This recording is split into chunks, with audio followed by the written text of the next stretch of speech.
This is a build that I've been procrastinating doing for a while. Just a lot of work, and usually when you start a build like this, something doesn't work, or you're missing something, or whatever. So I've been waiting on it for a while. So we're gonna get right to it, and we're just gonna bring you in from time to time as I put stuff together. I don't think you need to see the whole process. Does have some interesting things about this thing, like the little modules and stuff. So as those things come up and as I get to them, I'll break in here and I'll show you what's going on with them, and we'll just kind of go from there.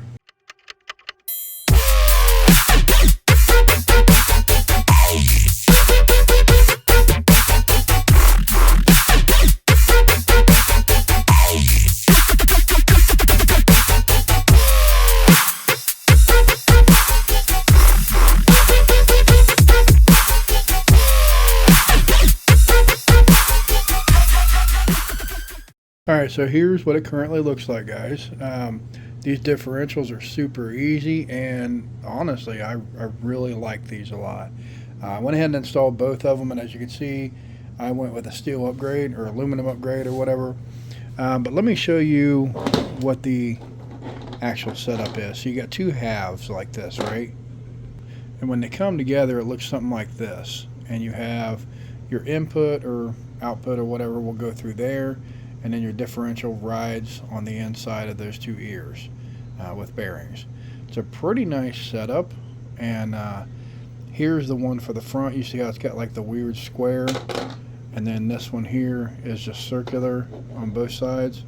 Well, there's a little bit of a square there too, I didn't realize that. But that's where the square notch is at on the rear, or I'm sorry, the front. I don't know if the rear has one or not. No, the rear does not have one. So both sides are just circular, so it captures it really well. It takes away a lot of the shimming that you'd have to do. It's pretty tight in there, so I'm actually kind of happy with that. That's pretty slick.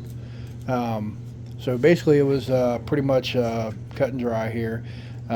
Putting those together, put the top parts on here, put the skid plates on, put them in there, and the hinge pins in here for the arms. Just make sure you line up your arms right. Put your hinge pin block or whatever in there, screw it down. I mean, it's pretty cut and dry, pretty easy, so didn't bother really filming it. Okay, a couple really cool things to show you guys here. Again, this truck is so super simple. So I bought a case, aluminum case here, and basically you got the motor fits on the one side, center diff fits inside there with some bearings on each side, and then it slides on these little channels down here and locks in place with the lock on the top here. Very cool design, easy to work on. All you do is pull this up and go that way, and it comes right out as like a module. It's really cool. These are plastic for the most part. I think they might have some metal pieces in them, these drive shafts or whatever, but I was kind of worried about them, but I'm not as worried about them now since the whole truck has them, and it seems like this is going to be one hell of a rig here. So I just kind of wanted to show you that here. Everything else has been pretty much bolt on. You know, I got the little cushion or whatever you call it there, and in the front, put the stuff on the front. This is also very cool. So let me show you this here. This comes down, and if I can get it to lock into place here, let me get it in place here, and I'll show you what I'm talking about. Alright, so this is what I was talking about here. Nice little center brace, right? But the design is very cool here. So you got the sliding pin that slides in, locks it in place. Then you got a locking screw that locks down on the shaft, because the shaft has a notch in it, and I'll show you that real quick as well. So to get it back out, you just basically loosen this up, push your pin out, and then you can pull it all the way out if you want to. Pull that up, easy to get to, and just look at this shaft here. It's got a notch in it, and you can see where I've locked it down one time before. Super cool, super simple design. Getting ready to put the center shaft in, and this is going to be really easy too. It's a collapsible shaft, so it lines up, and then you pull it. It's got a spring tension. Well, here, I'll show you. Okay, so here is the super cool center shaft, and I keep saying that on this rig here, guys, but I'm real impressed. So it goes in inside here, right? It locks in the front, and then it's got a spring in there. You push it in. It's got a bearing that rides down on here, and then it locks into there. So let me get it on there, and I'll show you how it looks. This thing's super simple. There you have it, guys. As you see, the bearings locked in place there. I mean, that's a really cool design. If this thing breaks, which it's made out of plastic, so if it does happen to break, you can easily replace it. Battery tray is all good. I think there's some screws to lock in underneath there to hold this module down, or a screw or something. I know I've seen something about it before, so I'm going to dig into that, and then get the electronics in, get the remainder of this stuff done. I mean, it again, guys, super simple. They come with sway bars. I got them somewhere. I do believe, yeah, right here. So I've got a set of sway bars to put on here. You know, you don't need to see that either. And then your links on the top. Basically your accessories, tires. I mean, it's pretty much getting there, guys, already. I don't even have an hour into this. Super simple to work on. Really enjoyable, actually. I love the modular design, and everything has its place, and it's built for ease of taking it apart, which is amazing. I love that. Okay, so now we're on the shocks, and as you can see, I've got them pretty full. I've bled most of the air out of them. Basically, guys, I'm just putting them together and gonna slap them on there. Yeah, I mean, there's not really a whole lot left to do to this truck. It's going very smooth. Couldn't be happier. So let's get this part on here, and then we'll start working on the hubs and the rest of the drive axles. And I don't know, we'll probably go with the sway bars next. Maybe even get the electronics done. So this is how I put together what I'm doing right here. I just go to the shoppable exploded view, and these are actually pretty cool, because what I don't have, or what I don't see that I have, I just click and I can order. Okay, so you're getting done here. All I need now is the inserts that go inside the shocks here, which I'm waiting on those to come in. I forgot to buy them. And the hinge pins down here on each knuckle. I forgot to buy those as well. But everything else is pretty much buttoned up. I got to put the ESC on now, and that's pretty much it. That's all the parts I got. So I might put that fan on there. I don't know. I'm not sure it even fits. We're gonna look at that here soon and see if we can get that fitted as well. And I opted for longer screws in certain places, like right here. The screws they wanted me to use barely come into this other side, so I felt like that's just not enough, you know, especially going into plastic. So I opted for the longer ones, and I kind of used a couple from an X-Max kit here, and on each other side over there as well. And then also, where else did I put those at?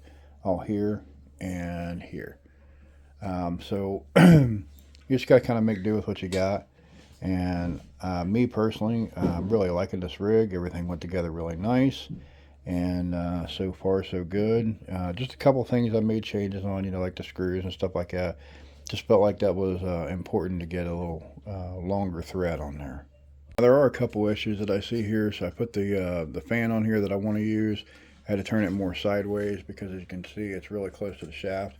I already knew the motor was, so I'm thinking about probably going to need an upgraded shaft at some point, aluminum.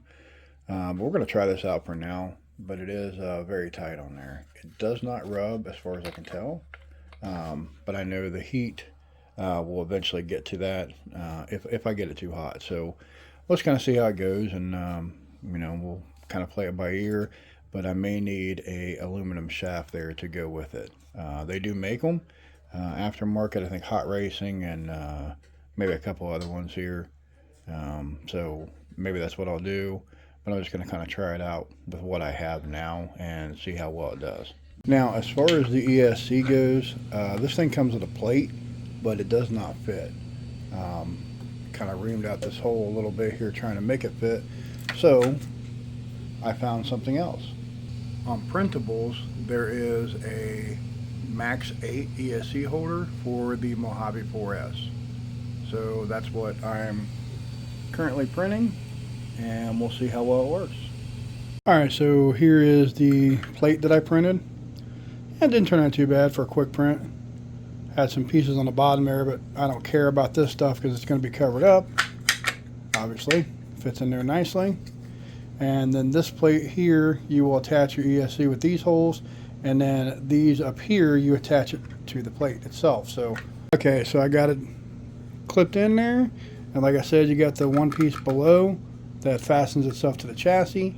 Then this piece below the ESC fastens to the ESC, and then goes on by these 4 screws. Maybe you can see the other one over there. The wire out of the way. Maybe back over there. Right there's one, and over there. Kind of hard to see, but they're not really in that difficult of a spot to get to. So all I really have left to do is put my connector on here, cinch up some wiring, put those pins and the shock pieces in, and that's pretty much it. Put the tires on, and these tires are badass. I really like these. I bought the DeBoot Fortress ones. I really like how they look. I like the aggressive pattern. They're very similar to the ones I already have on the 6S Mojave, so I'll kind of show you the differences there. Very similar. So I'm assuming that it'll perform just as good. Yeah, I can't wait to get this thing out, man. This thing is just been an absolute treat to build. And like I said, if you use the exploded view on arma.com, it's really easy to do. All right, so just as I was getting ready to button some things up, just noticed these arrived on the door. These are the pivot ball ends that go inside the shocks, and these are the hinge pins I've been waiting on. So I believe I have everything to get this together, so let's get them all cinched up. Got to work on the servo and all that stuff here. Got a little bit left to do. I got to do some soldering and stuff like that, but yeah, it's all mundane stuff. The bulk of the truck's done. So there she is, guys. Got them all powered up. Fans are working. Let's do a little check here. Steering. I just set the endpoints. So we got forward and reverse. Okay, something else I forgot to mention here is I am done with the truck now, right? So I am going to change some settings here. So option 3 on the board here is the punch. I'm taking it all the way up to 7, which is level 7. Okay, and then I'm also looking for the motor timing number 8. I changed that as well. So let me show you what I got that one changed to. So number 8, I put it on value 1, which is 0 on the timing. So let me explain this here a little bit. So your timing comes at 11.25, and most of the motors that you get, like Arma for example, when they release a ready to run or whatever, it's usually at like 18 something, 18 and a half or whatever. It's great for punch and stuff, but it also creates a whole shitload of heat. So since this is a custom build, I'm going to start off on 0, and I can always work my way up to where I want. 11.25 seems like it's kind of high. It's probably going to produce a lot of heat, so we're going to go down and then work our way up. Plus, since I turned the punch up there, that could kind of offset it a little bit, but this is also going to give me more torque on the low end, so we'll just see how it goes. You know, we can always change it later. So I'm using a program card, but you can of course use the button if you want. This is the Hobby Wing. Let's see which one I got here. So I have the Hobby Wing XBL 150. That's 150 amp. It's made for 1/8. It's basically the Max 8 or whatever. It's the quick run stuff, so they call it something different. I don't really know what all the stuff is there. It's a G2. I know this is a good ESC. I've ran them before, so that's why I bought them for this one. But yeah, that's what we're going to try here, and we'll just see how it works out. Oh yeah, just look how mean that thing looks. I love this look. Yeah, dude, Amazing. Next video we're going to get it out, and I might try to play with it before then because I'm kind of impatient, but I will get a video of this running here soon. So yeah, man, super easy build, been a lot of fun. We're going to get this out. Here we go again.